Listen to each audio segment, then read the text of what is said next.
My name is Megan, and I live outside of Milwaukee, Wisconsin. I was diagnosed with HPV-related anal cancer in February of 2021.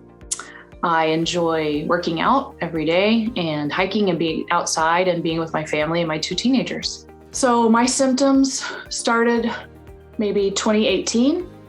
Thought perhaps I had a hemorrhoid. It aligned pretty perfectly with what my friends described hemorrhoids as being. I wasn't sure because I had never had them. I let it slide for a long time, which is pretty standard for an anal cancer patient. I feel like we are either misdiagnosed or we let things go for a while. I did finally find a new primary care doctor who I saw, and then she immediately referred me to a colorectal surgeon. So I was diagnosed with anal cancer on February 22nd of 2021. That day I decided anal cancer, that's not something I want to talk about, so we're going to keep this private. The next day, my pathology came back that my anal cancer was related to HPV, human papillomavirus. And that completely changed everything. I knew immediately that I needed to talk. I knew immediately that not enough people were talking about this. I want people to know that about HPV, that most humans come into contact with HPV, and there is no shame. It is listed as the most common sexually transmitted infection, but most humans have come into contact with HPV.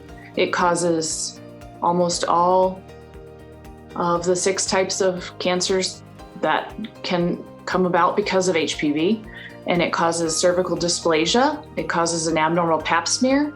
I'm not sure if people understand that. And it's preventable with a vaccination. And I don't think a lot of people want to talk about vaccination right now, but wouldn't it be great if we could prevent cancer with a vaccination? Informing my family that I had an HPV-related cancer was devastating. It was scary. We quickly formed Meg's Fight online together so that we could educate people in first our community, and then my friend group, and then, hopefully outside of that. But I think any diagnosis of cancer, of any kind, is very scary. We had a great support system, and I think it quickly became just a fight versus a devastation. My family was kind of involved in.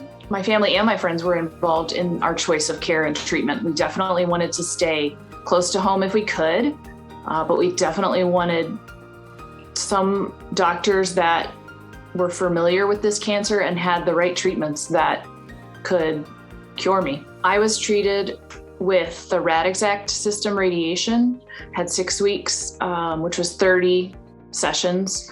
And it's a pretty open. So I was referred to Fredert because it's close to my house.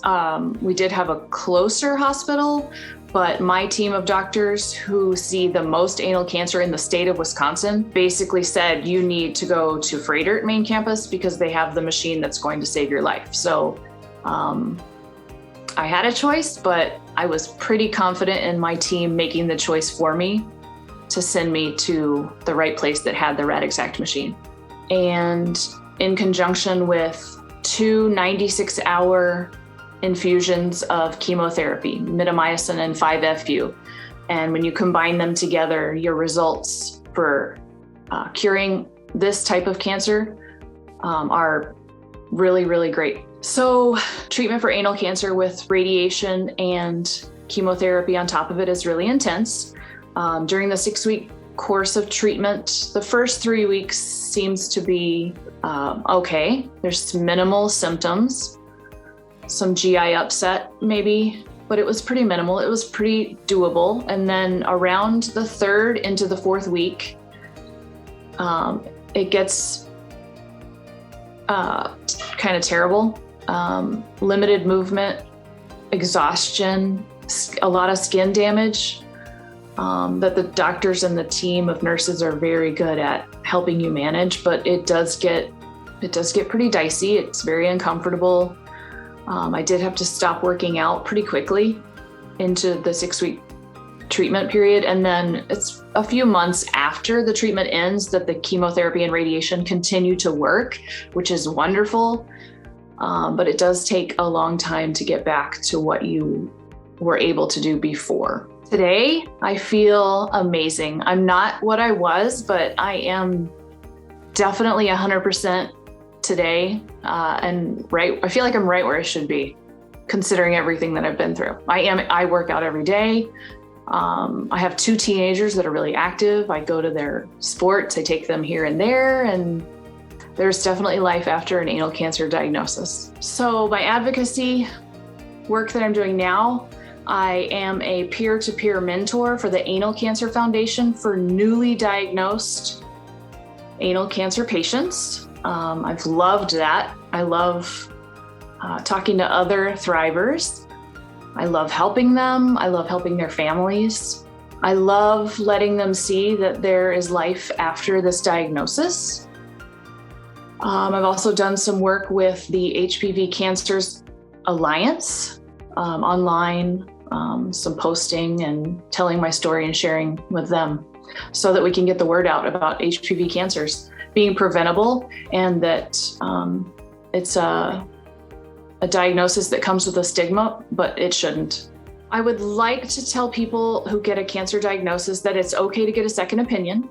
It's okay to go somewhere you're comfortable with. It's okay to even search out other people who have had your diagnosis and seek out doctors who are confident in the machines that they're using that will save your life.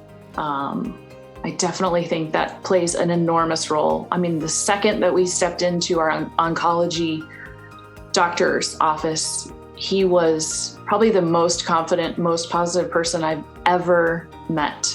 And that was nothing short of exactly what I needed.